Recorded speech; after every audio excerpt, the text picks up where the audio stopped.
and to train people on how to get jobs. So welcome, Mark. So first of all, just start by telling us a little bit about yourself and about your background. I've been working in recruitment and employment training for 15 years. I started in recruitment in 2004, was a successful recruiter in London, and my life took me on to being a job coach, and I was a job coach for 5 years. So I took a sabbatical from recruitment. It brought me to Blackpool, and then when I went back after working in Blackpool for sort of 3 years, I went back into employability training.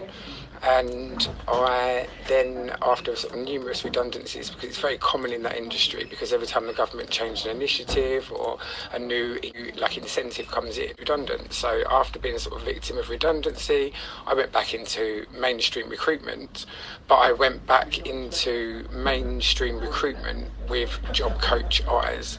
Ah, okay. So, and that's really where sort of I started to piece together that there needed to be some sort of change to be effective, because ultimately I've been successful in finding people jobs for 15 years, but in those 15 years my methods have changed, and I just feel as if far too much emphasis is put on to applying for jobs, waiting to hear, because the effect of not hearing actually has a knock-on effect to the whole process, because it affects motivation, it affects confidence, all the things that need to be. You need to be confident, you need to be motivated to be effective, and you need to believe in yourself.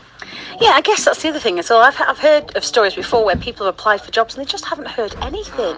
And there's just a bit of me, I don't care what industry that it is, unless you've been told explicitly, if you haven't heard from us by the end of the week, you can assume, and that would be fine, but just not hear anything, not be told anything. It's just rude. Anyone that is looking for work, whether you are unemployed or employed and looking for another job whilst being employed, is that there isn't a job site that has the monopoly, and not every job is advertised. Anyone that is in that situation needs to be asking themselves, what else am I doing to be effective? Because I did a survey in London, and it was a resounding over 80% of people, when they read their emails and they're reviewing them, they read them from the top down rather than the bottom up. So if you think about it, if you're applying for a job online and you're the first person to apply for the job, in theory you could be the last person on the list. Gosh, I've never thought of that, but that was really enlightening. That's absolutely true. I definitely want to chat more with you, Mark, because we haven't even touched on, there's so many things, and I'm desperate to talk about the new project as well, so don't go anywhere. As the job doctor, who is starting a new project helping people get back on their way to work. And I guess it's so needed, because not only have you got people of different ages all looking for jobs, but one of the things I know, I've got a friend of mine, a couple of friends of mine actually, that are going to be made redundant. They think soon. They don't know when, but they do think in the next 6 months it's going to happen. And some of them have worked for the organisations for a long time, and they're pretty fearful about what they feel like is starting again. And the world's moved on since they were job hunting for that job, and they're brilliant at it, and through no fault of their own, through just what happens, they restructure and things get moved to other parts of the country, and their jobs are not going to be there. So where'd you go with something like that? To be honest, I think redundancy is a very tough time for anybody, and I believe that, by re-educating people how to be effective and not just applying for jobs and waiting to hear, and being more proactive and looking at other options, that is very much needed, because there's a lot of people out there that have been very loyal to companies and almost been, in the nicest possible way, a victim of their own success, because they've never had to search for work.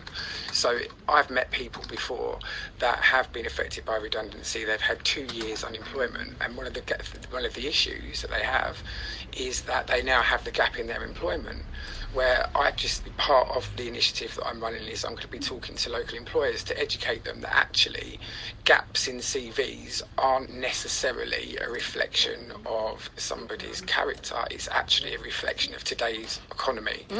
So the second part of my initiative is to run 1 week employability courses, so teaching people how to do a CV, effective job search, interview techniques, and give them everything up to date, thrown in with a bit of video marketing, or anyone that wants to get involved in the project, all I need is them to want to work, to be willing to take themselves outside their comfort zone and to try new things. Because I'm very much a believer that sometimes it gets to the point where you can't do the same thing, expect a different result.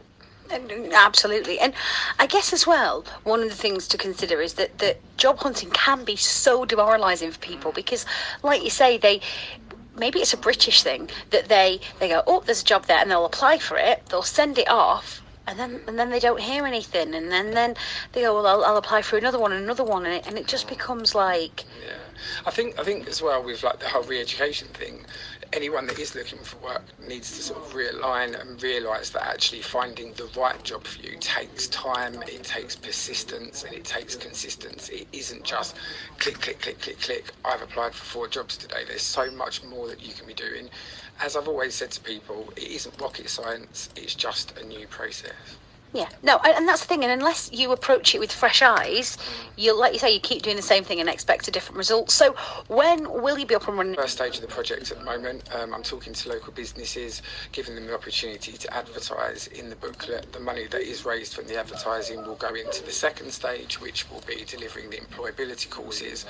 And then the third stage of it is actually to be really working with local employers that are willing to give someone something that is the most beautiful thing you can give someone, and that is a chance, a chance to prove themselves. Because if we don't sort of try it, and we have to stop stigmatising people. I've worked with hundreds of people that are unemployed, and in my experience I've just found that they're unmotivated, unguided and uneducated how to be effective. This is a bit of a side note. I'm just thinking, where does volunteering come into this? Can that be a useful thing to have some experience of? Or I think any sort of recent work experience that you can have is great. However, with Universal Credit being on real time, it makes it a lot easier for people to be able to be on benefits and have like a temp to perm position or whatever it may be, because what happens is it just realigns, so you will actually never be worse off, and that is the fact. Whereas before you have to do rapid reclaims, all these different things, and it caused problems, so it put people off. These 50%, I think the job seekers need to be educated to be more effective, but at the same time employers need to be more open-minded and realise that gaps in CVs, you can't judge everybody by the stigma. Ages of people, what ages are we talking? Who do you predominantly help? Are you open to helping everyone? Because being a job seeker is what, 18 to 80. The retirement age seems to be going up and up and up and up. Yeah, don't we know it? So again,